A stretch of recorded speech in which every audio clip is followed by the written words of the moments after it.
श्री महाप्रज्ञ गुरुवे नमः। ओम श्री महाप्रज्ञ गुरुवे नमः। एक बार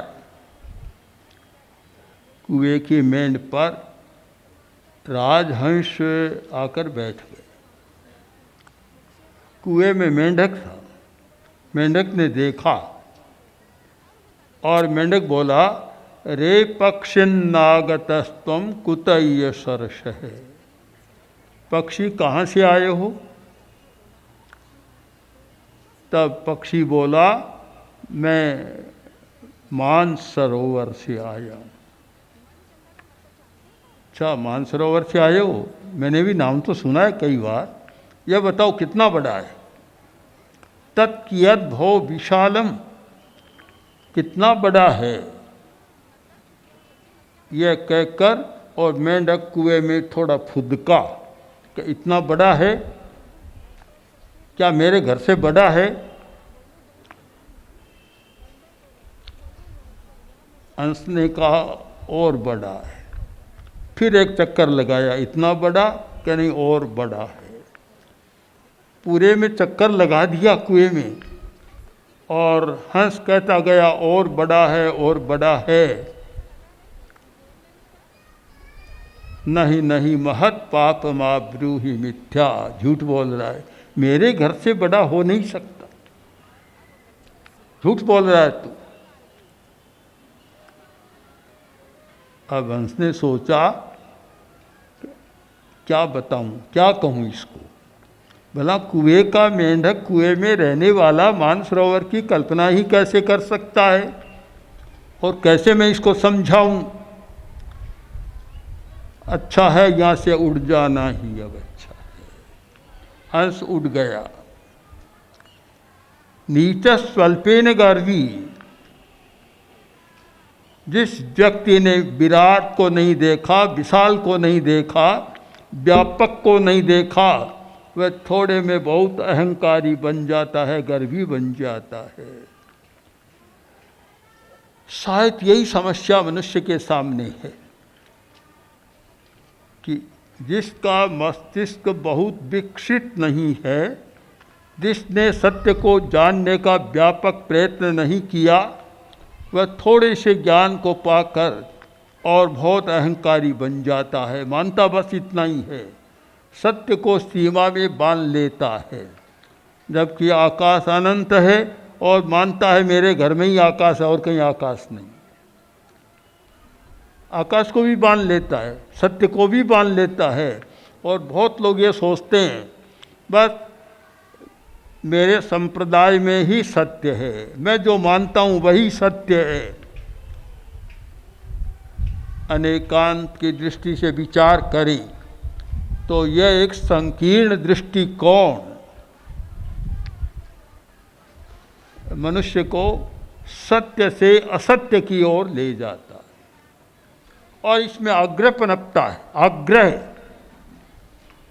बड़ा विचित्र है। ऐसी धारणा बन जाती है कि बस वो उतना ही मानता है। एक छोटा बच्चा होता है जिसका ज्ञान सीमित होता है, उसे तो जो समझा दिया जाए बस उतना ही मानेगा, उससे आगे उसकी पहुंच नहीं है। किंतु एक बड़ा आदमी, समझदार व्यक्ति जिसका मस्तिष्क थोड़ा विकसित है और वही आग्रह का जीवन जीता है, तो वहाँ फिर एक चिंतन का विषय बनता है। उस पर हम चिंतन करें कि हमारा दृष्टिकोण व्यापक बने, हम सत्य को सीमा में न बांधें और घेरा न बनाएं। अनेकांत का दर्शन है, इतना व्यापक दर्शन कि जहाँ असीम समा जाता है। जहाँ असीम है, सीमा में नहीं। हम हर बात को भिन्न भिन्न दृष्टिकोणों से देखने का प्रयत्न करें,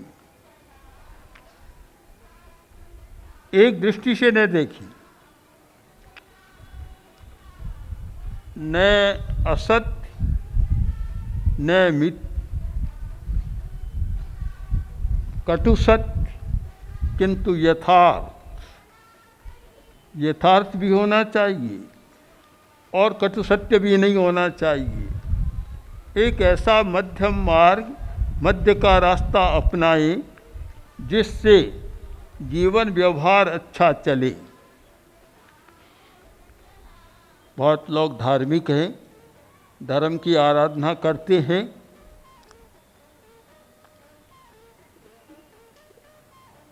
मैंने जहाँ तक समझने का प्रयत्न किया है, हम धर्म के मूल तत्व को पकड़ें, बाहरी आवरण में न उलझे। बाहरी आवरण, बहुत लोग बाहरी आवरण में उलझ जाते हैं।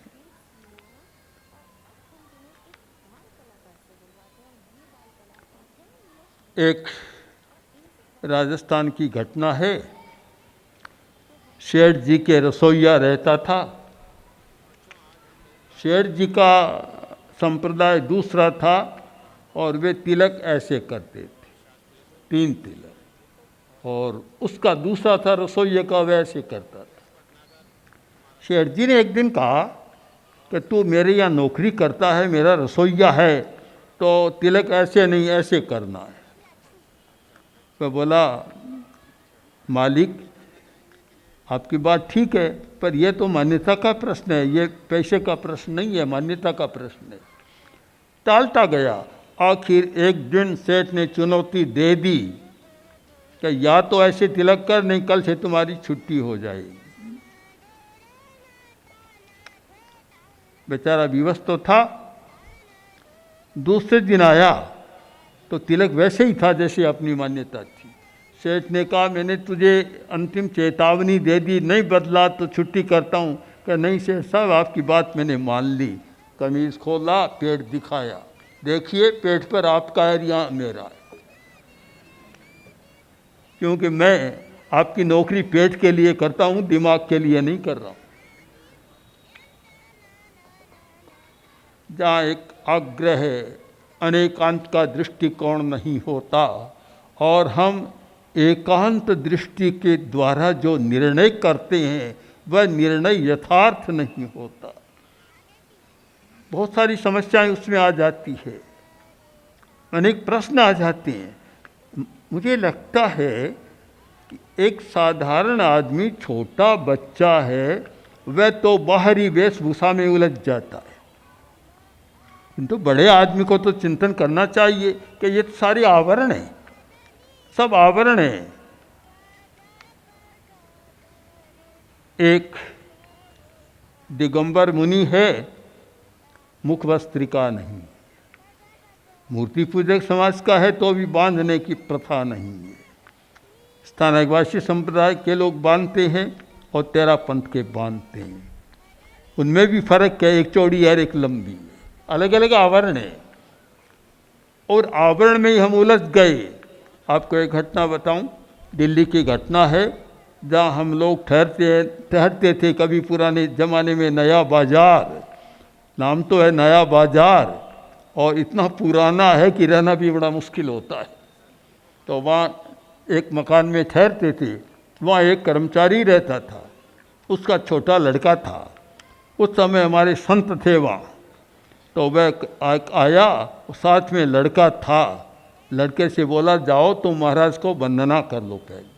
लड़का गया, हाथ नहीं जोड़ा, वापस आ गया। फिर कहा तुम जाओ, फिर गया पर हाथ नहीं जोड़ा।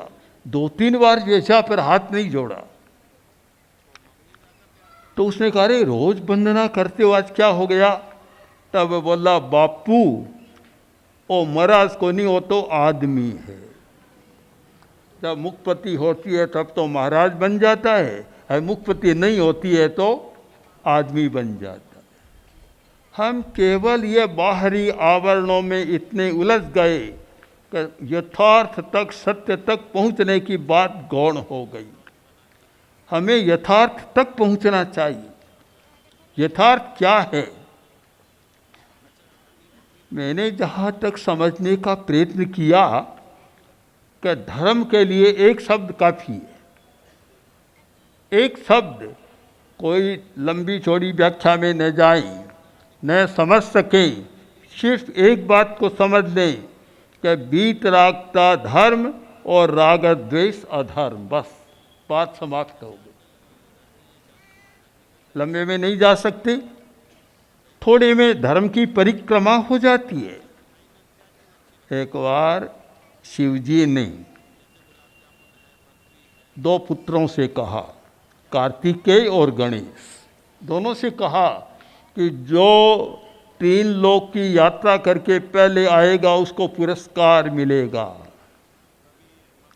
कार्तिकेय ने सोचा मुझे पुरस्कार मिल गया, मेरा वाहन है मयूर, मैं तो अभी उठकर आ जाऊंगा, और गणेश का तो चूहा है बेचारा, कहाँ जा पाएगा, पुरस्कार मुझे मिल गया। कभी कभी आदमी निश्चिंत होकर धोखा भी खा जाता है, पूरी बात को नहीं सोचता तो धोखा होता है। कार्तिकेय तो उड़ा चला गया, वापस आया, देखा तो गणेश तो वहीं बैठा है, आकर बोला मुझे पुरस्कार। शिव बोले किस बात का पुरस्कार? आपने कहा था कि जो पहले यात्रा 3 लोक की करके आएगा उसे पुरस्कार।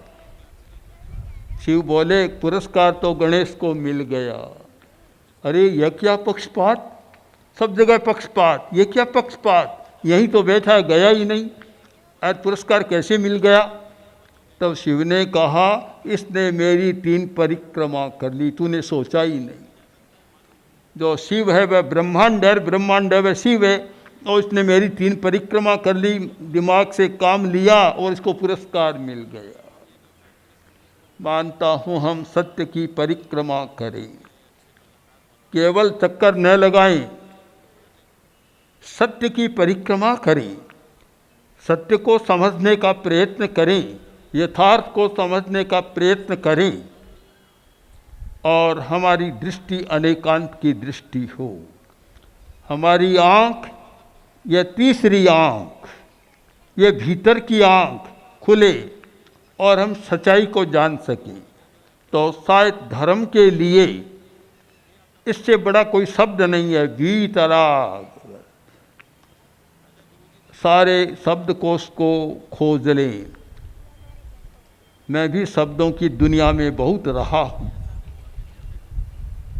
और शब्द शास्त्र को, शब्दों को पढ़ता देखता करता रहा हूँ, पर धर्म के लिए इससे बढ़िया शब्द मुझे कोई नहीं मिला। वीतराग, राग और द्वेष है वे सारा संसार। उत्तराध्ययन सूत्र में बहुत सुंदर कहा गया, रागो ये दोषो वियकम वीयम। कर्म का बीज क्या है? पेड़ नहीं, हमें बीज की जरूरत है। तो बीज क्या है कि राग और द्वेष, बस राग और द्वेष संसार, और वीतरागता मोक्ष। वीतराग होना। वर्तमान में धार्मिक जगत को भी देखता हूँ तो वीतरागता की साधना तो कम है और राग द्वेष की साधना भी चल रही।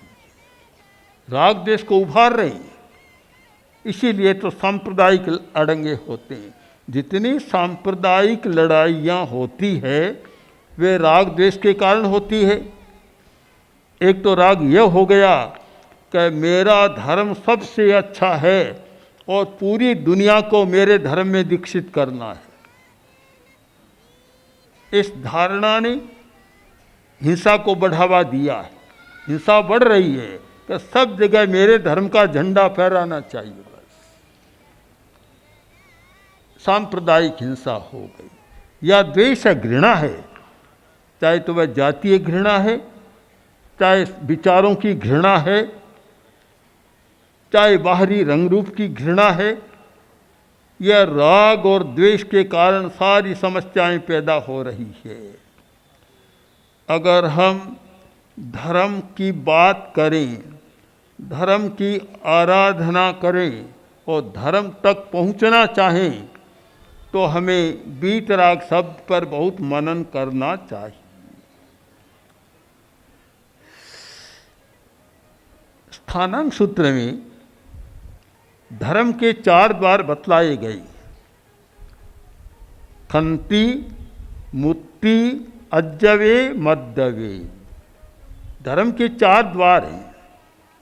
आप दरवाजे में प्रवेश किए बिना भीतर कैसे जा सकते हैं? पहले दरवाजे में प्रवेश करें। और जब आदमी दरवाजे में प्रवेश करता है तो बाहर की बात छूट जाती है। एक बाहर की दुनिया और एक दरवाजे के भीतर की, दरवाजे की दुनिया और भीतर की दुनिया अलग होता है। आपने मकान क्यों बनाया, घर क्यों बनाया? इसीलिए कि बाहर ही कोलाहल झंझट से मुक्त रहकर और अच्छा शांति से रह सके, इसलिए तो घर बनाया। और जब घर के दरवाजे में प्रवेश किया तो लगा हाँ अब अच्छा है, आ गई, अब हम शरण मिल गई। घर का एक नाम है शरण, शरण मिल गई हमें, बस भीतर आ गई। अब देखिए घर के भीतर जाने में ही इतना आनंद आता है, अगर आत्मा के भीतर चले जाएं तो पता नहीं कितना आनंद आएगा। हम भीतर चले गए।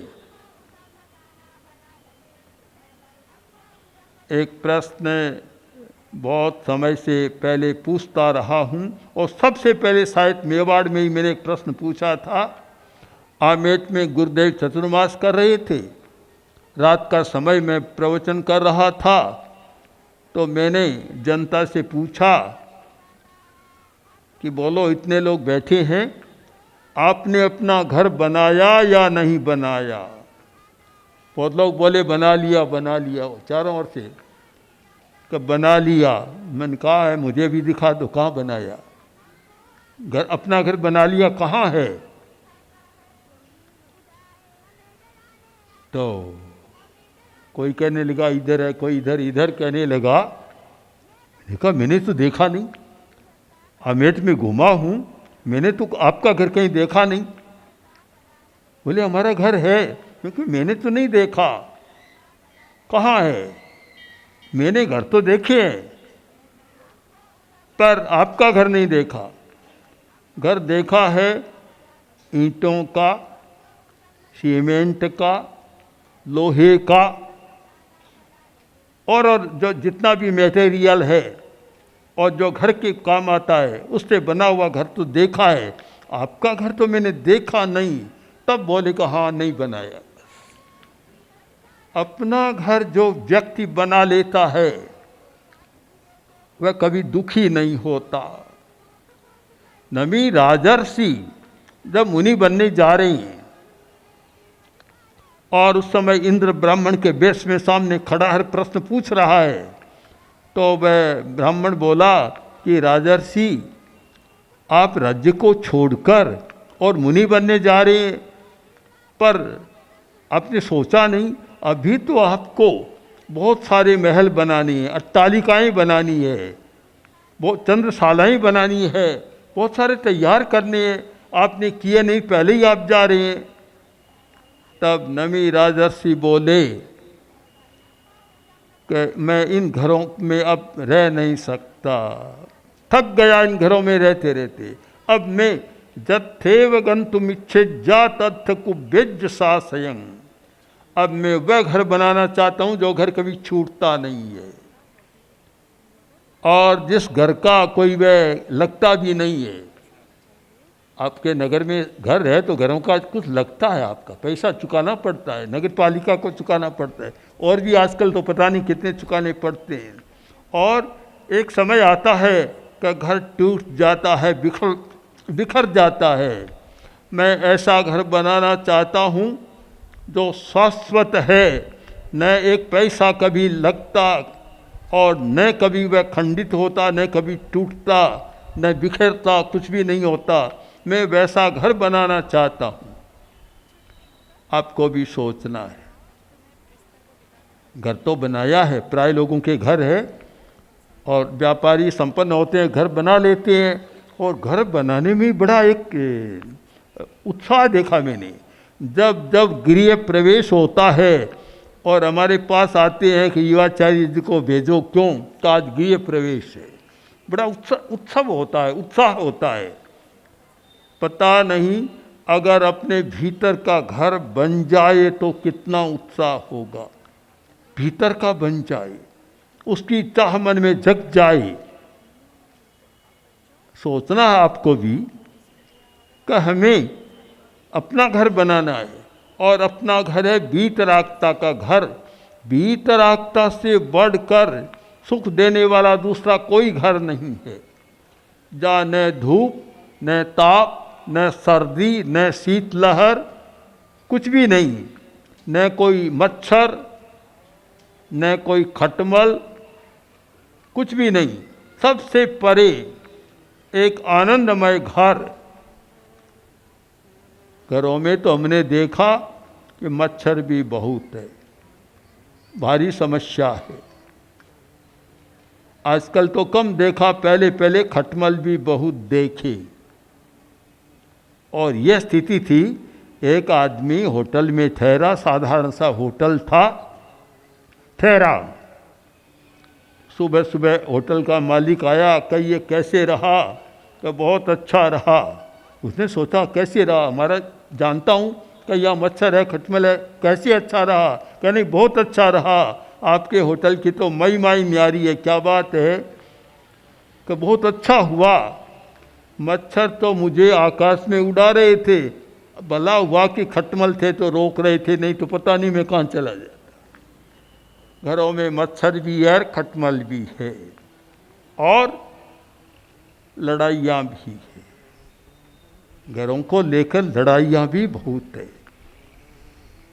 एक घर में मैं गया, और घर तो बड़ा था, पर बीच में दीवार थी, भद्दा बना रही थी घर को। मैंने कहा ये तो क्यों बेढंगा लग रहा है, क्यों बनाई? हम 2 भाई थे, साथ थे पहले, तब तो सारा खुला था, अब पांती हो गई तो बीच में दीवार खींच भीत बना दी। घर में लड़ाइयाँ भी होती है, झगड़े भी होते हैं, और घर को लेकर क्या होते हैं। पहली बार जब गुरुदेव पधारे थे मर्यादा महोत्सव के समय, एक बूढ़ा भाई मेरे सामने आया और बोला मैं क्या करूं, लड़कों ने मुझे घर से निकाल दिया। तो घर से निकाल दिया जाता है, घर स्थायी नहीं है, घर से निकाल दिया जाता है। अगर लड़का अच्छा नहीं है और लड़के का अधिकार हो गया तो वह पिता को भी निकाल देता है, भाई को भी निकाल देता है, और कभी कभी पत्नी को भी निकाल देता है। ऐसा घर जहाँ न मच्छर, न खटमल, न लड़ाई, न बीच में दीवार खींचने की जरूरत, न कोई किसी को निकाल सकता, ऐसे घर बनाने की जरूरत है। और मैं मानता हूँ जो ऐसा घर बनाता है उसका दृष्टिकोण ही बदल जाता है। एक भिखारी दिन भर भीख मांगता रहा, संयोग की बात कि कुछ मिला नहीं। कभी कभी होता है ऐसा। सांझ का समय नगर के बाहर गया, नगर के बाहर एक मठ था, देखा मठ में कुछ मिल जाए, गया मठ के पास पहुंचा। सूरज ढलने को था, सांझ का समय, और सूरज की किरणें, पीली पीली किरणें आ रही थी। उन थोड़ी सी किरणों में चमकती हुई चीज देखी, पीले रंग की। सोचा क्या है, क्या है यह?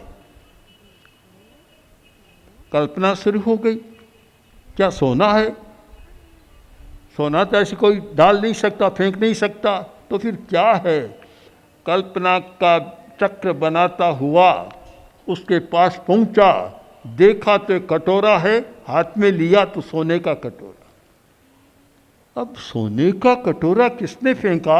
एक भिखारी के लिए बड़ा प्रश्न है, एक बड़े आदमी के मन में प्रश्न हो सकता है कि सोने का कटोरा किसने फेंका। तो एक भिखारी के मन में तो स्वाभाविक है, सोने का कटोरा किसने फेंका। और कभी कभी ऐसा होता है कि आकस्मिक लाभ मानसिक पागलपन भी पैदा कर देता है। हमारे मन की स्थिति बड़ी विचित्र है। जो लोग मन का अध्ययन करते हुए जानते हैं कि किन किन अवस्थाओं से मन गुजरता है और मन की क्या क्या स्थितियां बनती है, तो आधा पागल हो गया, कटोरा हाथ में घूम रहा है और बोल रहा है कि सोने का कटोरा किसने फेंका, सोने का कटोरा किसने फेंका। चक्कर लगा रहा है और रट भी लगा रहा है, जप कर रहा है, सोने का कटोरा किसने फेंका। आखिर जो मठ में सन्यासी था उसने देखा कि कौन पागल आदमी घूम रहा है। आया और जैसे ही वह दरवाजे के सामने भिखारी आया और सन्यासी ने कहा, भीतर आओ, भीतर आओ, भीतर आओ। उसने भीतर की ओर, मठ के दरवाजे की ओर पैर रखा और भीतर में पैर रखा, कटोरा फेंक दिया। बात अद्भुत लगती है पर बहुत सही बात है। जब आदमी बाहर की दुनिया में चक्कर लगाता है उसके लिए सोने का बहुत मूल्य है, किंतु जब भीतर की दुनिया में प्रवेश करता है तो कोई फर्क नहीं रहता सोने का कंकड़ का। इसीलिए तो प्राचीन सभी आचार्यों ने, जैन आचार्यों ने, गीता में सभी में यह लिखा गया कि जब भीतर की दुनिया में प्रवेश होता है तो स्वर्ण लेष्ठ समय है, सोना और एक मिट्टी का ढेला समान हो जाता है, कोई अंतर नहीं रहता। ये हमारी दृष्टि का अंतर है। जब तक हम बाहर की दुनिया में घूमेंगे, परिक्रमा करेंगे, तब तक हमारा आकर्षण का केंद्र कोई दूसरा होगा, और जब भीतर की दुनिया में प्रवेश करेंगे आकर्षण का केंद्र बदल जाएगा। हमें धर्म की परिभाषा समझते समय दो दुनिया का ज्ञान करना जरूरी है, एक बाहर की दुनिया और एक भीतर की दुनिया। भीतर की दुनिया, कोई व्यक्ति चाहे भीतर की दुनिया कहाँ है और बाहर की दुनिया कहाँ है। मैं आगम की भाषा में बताऊं या शरीर शास्त्र, शरीर विज्ञान की भाषा में बताऊं, यह स्थान है आपका अग्र मस्तिष्क, फ्रंटल लोब का स्थान है। यहाँ रहे तो बाहर की दुनिया और इस पर नियंत्रण पाले तो भीतर की दुनिया, इतना सा अंतर है। यह हमारा कसाय का क्षेत्र है, इमोशनल एरिया है, जहाँ सारी इमोशन पैदा होती है। कसाय का क्षेत्र है। जब तक यहाँ हमारी चेतना रहेगी, हमारी बाहर की दुनिया, बाहर का जगत, और इस पर हम कंट्रोल कर लें, आगे बढ़ जाएं, तो भीतर की दुनिया यानी राग द्वेष बाहर की दुनिया, कसाय बाहर की दुनिया, और मनोविज्ञान की भाषा में इमोशंस, पैशन, सारी बाहर की दुनिया, और राग द्वेष पर विजय पालें, वीतरागता की दिशा में जाएं, तो जहाँ वीतरागता है वहाँ हमारी भीतर की दुनिया। और जो भीतर की दुनिया में चला जाता है उसका चिंतन भी बदल जाता है, दृष्टिकोण भी बदल जाता है, आकांक्षाएं भी बदल जाती है, सब कुछ बदल जाता है, स्वभाव भी बदल जाता है, आदतें बदल जाती है।